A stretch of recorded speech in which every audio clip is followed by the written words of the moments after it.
Seguimos en Cosa Pública 2.0. Vamos nuevamente a la línea telefónica. Ahora saludamos con mucho gusto y le agradecemos a Andrés de la Peña que acepte conversar con nosotros. Pues a lo largo de la semana pasada abordamos en distintas ocasiones el tema de la gentrificación, un tema que no es nada nuevo, ya lo hemos abordado aquí, lo hemos platicado incluso con Andrés de la Peña en otro momento, pero que se ha reactivado por estas protestas, especialmente la que se llevó a cabo en la Ciudad de México el domingo de hace 2 domingos, y que están convocando unas nuevas manifestaciones, no solo en Ciudad de México, sino también en Guadalajara. Están pendiente una protesta sobre este tema. Andrés, ¿cómo estás? Muy buenas tardes. Muy buenas tardes, Rubén, Jesús. Muchas gracias por la invitación. Ahí tengo un poquito de eco en las líneas, muy curioso, ¿no? Pero muchas gracias y es un gusto estar aquí con ustedes otra vez. Igualmente, Andrés. Pues, ¿cómo podrías abordar, digamos, esta protesta? Es un tema que tú vienes estudiando, trabajando, reporteando, publicando desde hace varios años y ahora vuelve, digamos, a ponerse nuevamente en el debate público por esta manifestación en la Ciudad de México. Pues algo que es importante tomar en cuenta es cuáles son los detonadores de las distintas protestas que ha habido, como en la historia reciente o en la historia actual, si se puede decir eso. Pero pensemos que cuando fueron las manifestaciones aquí en Guadalajara en 2023 tuvo que ver con el plan de repoblamiento del centro y fueron un poco después de que Claudia Sheinbaum, cuando aún era jefa de gobierno, anunció el convenio de colaboración con Airbnb y con UNESCO. Entonces, también en esos momentos se sumó la ciudad de Monterrey. Uh-huh. Entonces, digamos, hay gatillos que disparan estos procesos. En esta ocasión el gatillo fue el tema del anuncio de la colaboración entre Airbnb y la FIFA para el Mundial. Algo que creo que es importante tener en cuenta es que aquí en México solo va a haber 3 partidos. En realidad, todo este tema del Mundial va a ser un abrir y un cerrar de ojos, un parpadeo, pero los colectivos de allá en Ciudad de México tomaron la oportunidad. Y algo que fue importante como tomar en cuenta, o algo que fue muy especial de esta manifestación, es que se sumaron muchos colectivos jóvenes y muchas personas mucho más jóvenes. De hecho, algo que estamos viendo también aquí en Guadalajara es la conformación de nuevos colectivos que se enfocan 100% en vivienda y donde participan muchas personas, estudiantes o recién egresados de sus universidades, personas de menos de 30 años por lo general. Sí. Y es como una especie de relevo generacional que también pues trae consigo nuevas dinámicas, nuevas consignas, y también, al menos en el caso de Ciudad de México, pues un nuevo proceso como de aprendizaje en gestión de procesos de manifestación, que eso fue algo que las mismas colegas del Frente Antigentrificación reconocieron, ¿no? Sí, algo que sí dijeron en varios momentos y públicamente fue que la manifestación fue bastante más grande de lo que esperaban y también por eso salieron con un comunicado como aclaratorio un par de días después. Exacto, de que, digamos, algunas expresiones de algunas personas o grupos o corrientes, digamos, no coincidían con el grueso de la manifestación, esta idea como de centrarla en la protesta contra los gringos, sino decir la gentrificación es un asunto más bien de clases sociales, de antagonismo social, de desigualdad que de nacionalidades, ¿no? Sí, completamente. De hecho, lo que mencionan en su comunicado justo es que el tema no es un asunto de nacionalidades. Y de hecho algo que hacen, que me parece muy inteligente en el comunicado, es que cuestionan la posición que adopta el gobierno de la Ciudad de México y la administración de Clara Brugada, porque en su momento prácticamente lo que publica es un texto, una página que prácticamente tiene dos ideas, ¿no? Uh-huh. Se condena la violencia y se condena la xenofobia, y se menciona que la Ciudad de México ya tiene como estrategias para resolver el tema de la crisis de vivienda. Entonces, en realidad no atiende mucho a los puntos auténticos de esa manifestación. Y claro, los medios de comunicación y los grupos que están en contra del derecho a la vivienda, porque ya estamos hablando de una agenda antiderecho también, ahí solo se enfocaron en esas consignas xenófobas, que sí lo fueron, pero que no fueron para nada representativas ni de lo que ni de lo que era esa marcha, ni de lo que es la agenda, ni de lo que es como un movimiento a nivel pues, global, porque no solamente en México está pasando. Algo que sí es muy interesante es que hoy se anuncian 14 medidas, me parece, con un bando del gobierno de la Ciudad de México, que no hemos tenido mucho tiempo de revisar en detalle, pero que pudieran ser prometedoras, medidas que atienden el tema de vivienda, pero veamos en detalle cuáles son. Exactamente. Claro. Oye, Andrés, bueno, digamos, como bien dices, hay disparadores, pero tú también tienes tiempo ya, digamos, tratando de enfocar tus investigaciones y reporteos sobre este tema. Específicamente, ¿cómo está el panorama de la vivienda, la gentrificación en Guadalajara? Pues desafortunadamente no es un tema que esté mejorando muy rápido. Hay varias cosas que están pasando al mismo tiempo. Por un lado, sí hay un colapso de la producción de vivienda a nivel nacional, y particularmente la vivienda de todas las clasificaciones o todas las categorías asequibles. Entonces la vivienda económica, tradicional y popular se han evaporado completamente, no están en la producción. Entonces no se produce vivienda. Al mismo tiempo se especula con la vivienda y con el suelo que sí existen. Como no se está produciendo vivienda, se sube de precio mucho, la demanda ahí está, y como sigue subiendo de precio, entran actores que no tienen un interés en habitar, que no tienen un interés en la vivienda como algo que provee una necesidad o un derecho humano. Y también tenemos cosas como gentrificación, que no solamente es de personas extranjeras, también puede haber gentrificación dentro de una misma ciudad, de poblaciones que se desplazan dentro de la ciudad. Y también tenemos turistificación. Temas como Airbnb. Hace poco hablaron ustedes con algunos de los integrantes del equipo de Éxodos, este grupo de estudiantes de periodismo y ITESO, que hicieron por medio de métodos tecnológicos, un conteo de cuántos Airbnbs hay en la ciudad, y vale, en 2022 o 2021, que entrevistaba a la entonces directora de promoción de la vivienda de Guadalajara, Otilia Pedosa, pues les preguntaba ¿qué van a hacer con Airbnb? Y decían, bueno, es que no creemos que sea un problema tan grande en este momento. Híjole. Se tendrá que ver a futuro. Y bueno, ya el futuro nos alcanzó y sigue creciendo. Ese es otro tema.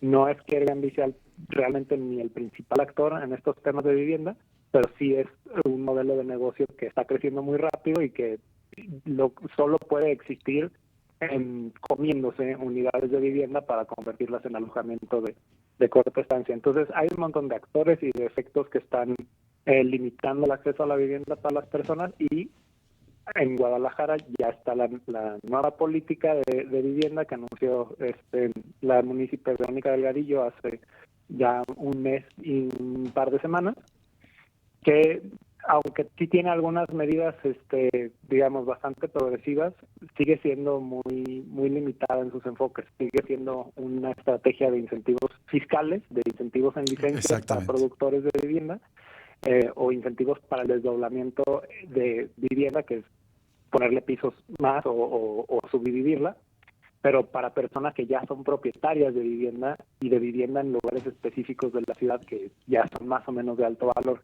Entonces, aunque se mencionan temas de vivienda en renta subsidiada para jóvenes, no queda muy claro cómo funcionaría ese esquema. Sigue siendo como un programa más ambicioso que el que estuvo en la administración pasada, pero sigue siendo un programa que intenta generar algunos incentivos de producción, pero no responde a todos esos efectos negativos y todos esos patrones o fenómenos que eliminan el acceso a la vivienda. Que no enfrentan, digamos, las políticas que de alguna manera se citan de otras partes del mundo, que es la intervención estatal, incluso en la producción y la distribución de la vivienda digamos, a precios controlados o con un enfoque social, ¿no?